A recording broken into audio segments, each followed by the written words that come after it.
तो बेटा आज के इस पार्ट में हम लोग फिर से एक बार रिकैप करना शुरू करते हैं। जो डेजरीज बेबी है इसी टाइटल को फर्स्ट पार्ट सेकंड पार्ट जिन बच्चों ने नहीं देखा होगा वो बिल्कुल देख लेंगे, जिससे उनको थर्ड पार्ट और फर्स्ट और सेकंड पार्ट तीनों को एक साथ कनेक्ट करके वो स्टोरी को समझ सके और जो भी क्वेश्चन इस स्टोरी पे बेस्ड होगा उसके क्वेश्चन के आंसर भी दे सके। So let us start the session for today. हम लोग शुरुआत यहीं से करते हैं। She tried to speak the little cotton. ये होता क्या है, हम लोगों ने जब पढ़ा था, जब ये डेजरीज अपने बेडरूम में बैठी हुई थी और जो एक बच्चा है, जो उसका बच्चा जो बेबी है, वो सिंहासन जैसे बेड पे जब बैठा हुआ रहता है और एक क्वाड्रून बॉयज जो एक सांवला है, मतलब एक ब्लैक बॉयज है जो ब्लैक कैटेगरी से बिलोंग करता है, एक ऐसा लड़का, एक छोटा बच्चा रहता है जो कि उसको पंखा कर रहा होता है मोर के पंख से। तो उसको बार बार निहारती है, देखती है, एक बार अपने बच्चे को देखती है, एक बार इस बच्चे को देखती है और इसी बीच में क्या होता है, she tried to speak to the little quadrant boy। इसी बीच वो जो लिटिल क्वाड्रून बॉय है उससे बात करना चाहती है, बात करने की कोशिश करती है, but no sound would come. लेकिन कोई भी आवाज उसके मुंह से नहीं निकलती है। ये डेजरीज के आवाज से कोई भी आवाज नहीं निकलती है। When he heard his name uttered, he looked up and his mistress was pointing to the door। ये जो क्वाड्रून बॉयज जो है, जो ये पंखा कर रहा होता बच्चा, जब वो मतलब एक तरीके से जब जो जो डेजरीज है जब वो कुछ कहना चाहती है उस बॉय को, लेकिन वो कह नहीं पाती, लेकिन कहीं ना कहीं ना चाहते हुए भी उसका नाम उसके मुंह से निकल जाता है। और जब बच्चा उसका नाम बोलते हुए सुनता है तो वो ऊपर की तरफ देखता है। And his mistress was pointing to the door. और फिर क्या देखता है, उसकी जो मिस्ट्रेस है, उसकी जो मालकिन है, वो उसको डोर की तरफ पॉइंट आउट कर रहे हैं। इसका मतलब यह है कि उसको बाहर जाने का रास्ता दिखा रही है, बाहर जाने को कह रही है। He laid aside the great soft fan and obediently stole away। वे बहुत ही आराम से जो बड़ा सा जो सॉफ्ट फैन था उसको बहुत ही आराम, मतलब साइड में रख देता है और ओबीडियंटली यानी बहुत ही आराम से, आदर्श से वो वहां से दूर चला जाता है। Over the polish floor on his bare tiptoes. यानी उस नंगे पांव था और उस जो पॉलिश फ्लोर था उसके ऊपर से टिप टिप टिप करते जैसे छोटे बच्चे चलते हैं, इन द सेम वे बहुत ही आदर्श, बहुत ही आसान, मतलब तुरंत ही जैसे उसकी मालकिन कहती है वो बाहर चला जाता है। Presently her husband entered the room and without noticing her went to a table and began to search among some papers with covered it। उसी बीच में क्या होता है, जो अरमन है वो उस रूम में आता है, उस घर में आता है और बिना डेजरीज को या उसके बेबी को बिना नोटिस किए हुए वो किसी दूसरे कुछ पेपर्स को खोजने लगता है कहीं और साइड में।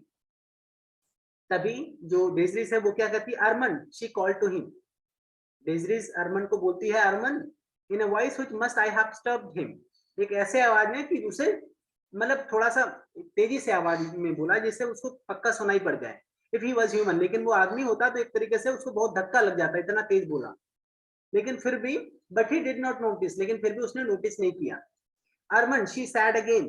उसने फिर से बोला, Armand. Then she rose the totters towards him. और फिर क्या होता है, then she rose, rose means होता है, राइज रोज वाला, तो रोज मिस उठाना, राइज मिस उठना, रोज मिस उठाना, and tottered towards him. Tottered towards him means क्या कह सकते हैं कि उसकी तरफ, मतलब एक तरीके से उसको घसीटना, उसकी तरफ इशारा करना।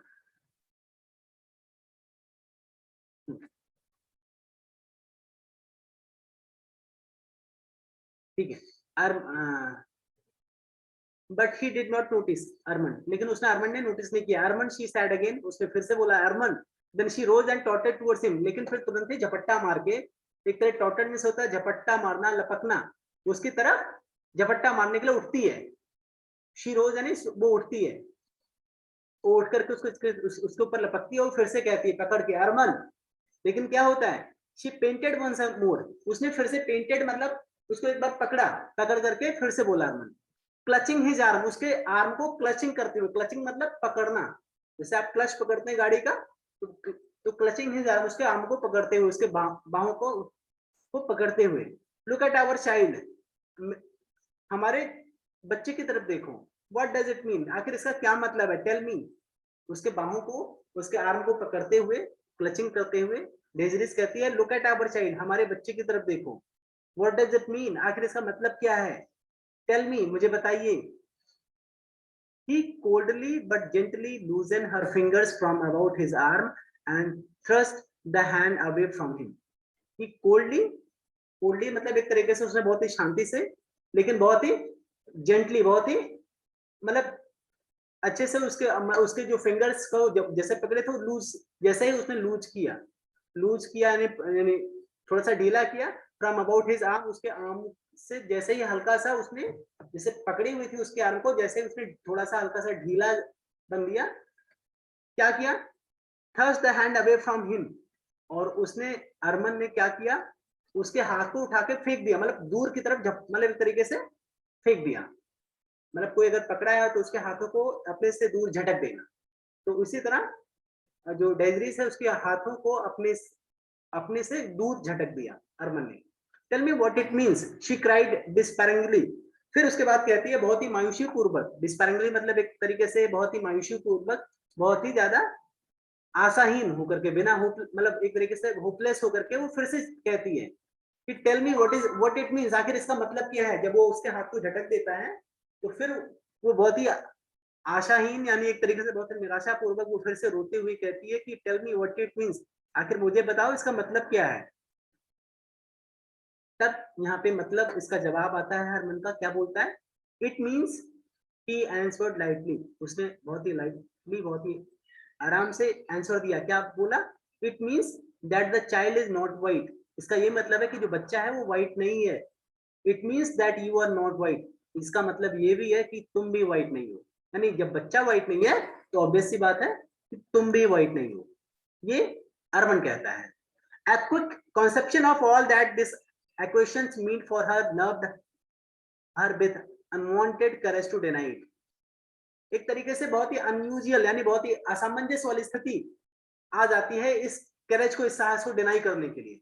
अचानक से क्या होता है? Quick conceptions of all that this equation, यानी इस जो ये इक्वेशन था, जो ये आरोप था, जो ये अभी अरमन ने लगाया कि तुम बच्चा व्हाइट नहीं है इसका मतलब तुम भी व्हाइट नहीं हो, यानी जो ये आरोप अरमन ने लगाया, इसका जो तुरंत जो कॉन्सेप्ट था, जो ये धारणा थी उसके मन में, जो ये धारणा बन गई थी, इसको कहीं ना कहीं हटाने के लिए तुरंत ही बहुत असामंजस्य वाली स्थिति आ गई। लेकिन फिर भी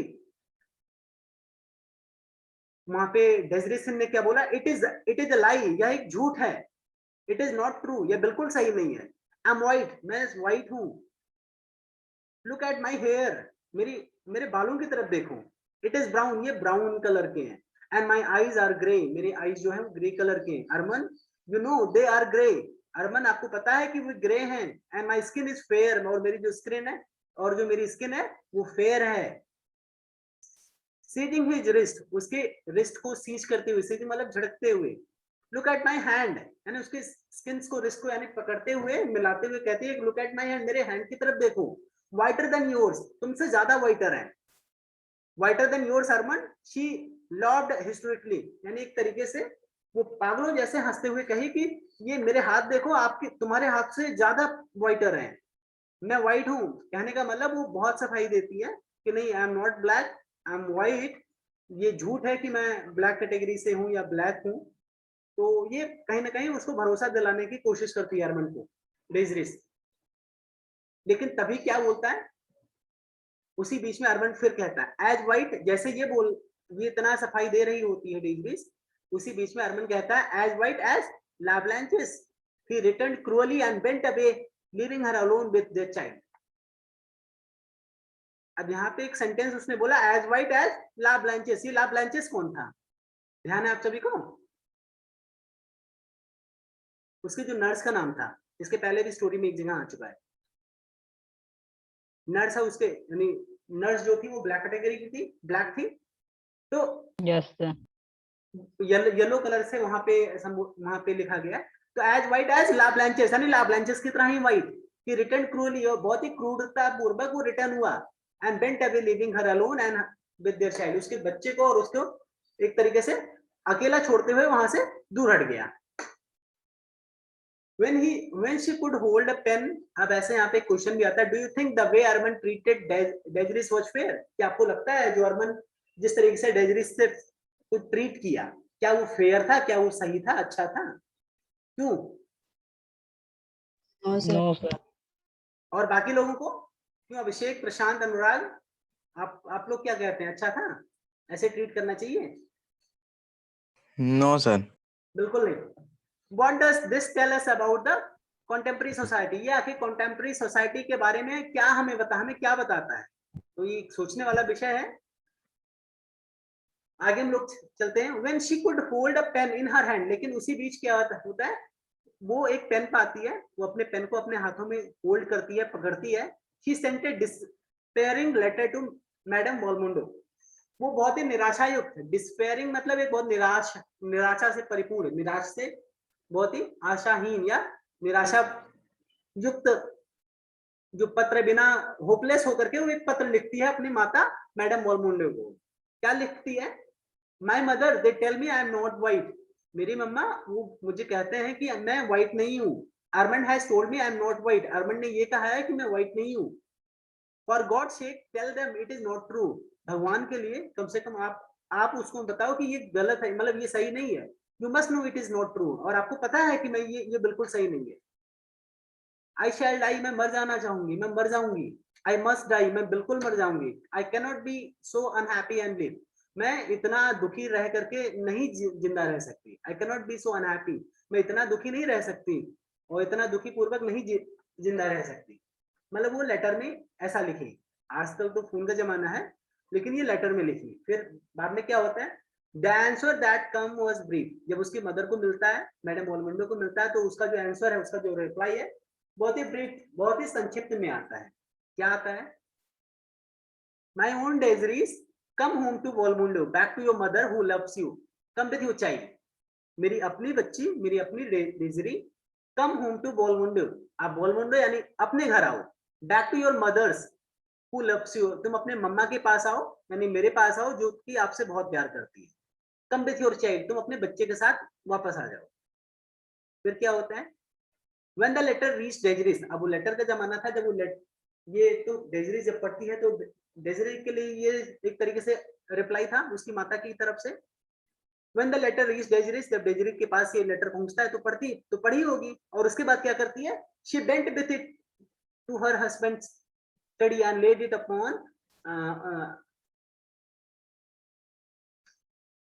when the letter reached डेजरिस, she went with it to her husband's study. जब ये लेटर डेजरी के पास जाता है तो पढ़ती है, और वो अपने हस्बैंड के पास लेकर के जाती है पढ़ने के लिए। And laid it open upon the desk before which he sat, और लेड मतलब रखना, ओपन करके रख देती है अपॉन द डेस्क, उस डेस्क के ऊपर रख देती है, बिफोर व्हिच ही सेट, जहां पे वो बैठ के स्टडी करता है या जहां पे वो बैठता है। She was like a stone image, silent, white, motionless after she placed it there. जब वो लेटर वो वहां पे प्लेस कर देती है, रख देती है, तो एक तरीके से पूरी तरह मोशनलेस हो जाती है। मोशनलेस मतलब एक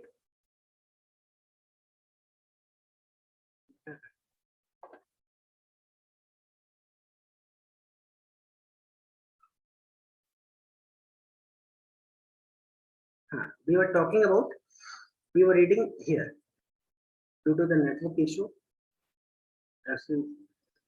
there was a glitch. Okay now, तो उसकी मदर का जो लेटर रहता है, डेजरीज अपने हस्बैंड के सामने जहाँ पे वो बैठता है, उसी टेबल पे ओपन करके रख देती है, और उसके बाद वो मोशनलेस हो जाती है, बहुत ही शांत मुद्रा में खड़ी हो जाती है। और मोशनलेस मतलब एक तरीके से हिलना डुलना पूरी तरीके से बंद, यानी बहुत ही ज्यादा सीरियस हो जाती है, क्योंकि उसको सुनना था कि क्या कहती है, मतलब whether the Arman is going to tell कि तुम घर चली जाओ या ना चली जाओ, क्योंकि वो लेटर उसकी मम्मा उसको बुला रही थी, तो कहीं ना कहीं वो परमिशन लेने गई अरमन की तरफ से, अरमन से परमिशन लेने गई कि मैं चली जाऊं या ना जाऊं। फिर क्या होता है? In silence he run his cold eyes over the written boards. ऐसे में जो अरमन है वो अपनी आंखें उस रिटन बोर्ड्स की तरफ घुमाता है, देखता है, यानी उसको पढ़ता है। बट ही सैड नथिंग, लेकिन वो कुछ बोलता नहीं। फिर ऐसे में डेजरी क्या कहती है? शैल आई गो अरमन, अरमन क्या मैं जा सकती हूँ? अरमन क्या मैं चली जाऊं? She asked in tone sharp and agonized suspense. वो बहुत ही शार्प यानी बहुत ही मतलब एक तरीके से इस तरीके से पूछी, क्लियर शब्दों में पूछी कि अरमान क्या मैं चली जाऊं, क्या तुम ये चाहते हो मैं चली जाऊं? अगेन नेटवर्क सर वॉइस नहीं आ रही। Okay, beta, you all can watch the recorded video because today we are facing a lots of network issue. So I'm recording the session. You all can watch the recorded video after the session. Let me complete it first. Okay? जो थोड़ा बहुत समझ में आए आप सुने, otherwise recording जरूर देख लेना। रिकॉर्डिंग में ऑडियो ठीक ठाक आएगा।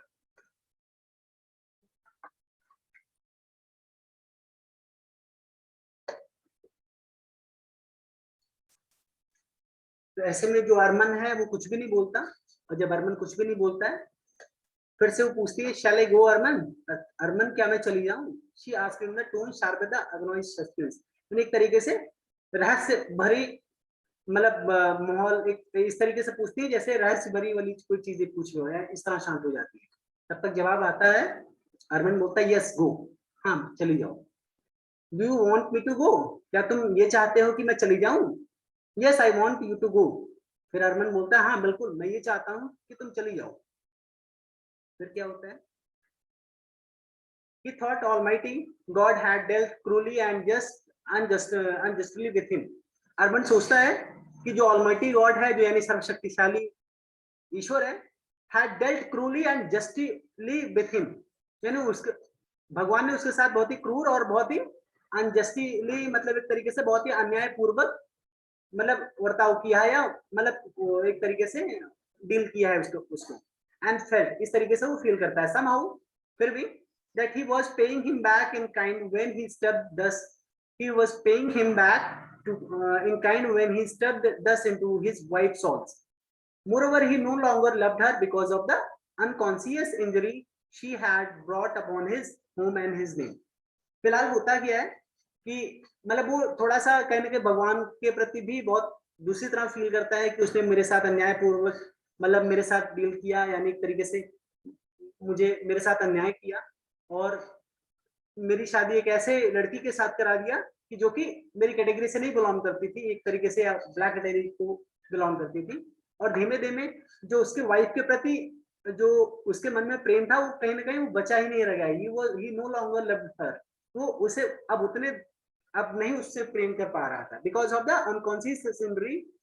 क्यों नहीं कर पा रहा था? क्योंकि जो अनकॉन्शियस एक तरीके से बहुत ही बेसहारा, बहुत ही ज्यादा बेसुध इंजरी यानी एक तरीके से क्षति जो पहुंचा दिया गया था, एक क्षति बहुत ही बेसुध तरीके से जो इंजरी पहुंचाने वाली चीजें वो कहीं ना कहीं जाने अनजाने में अपने नाम के साथ लेके चली आई थी। इस वजह से she turned away like one stunned by a blow.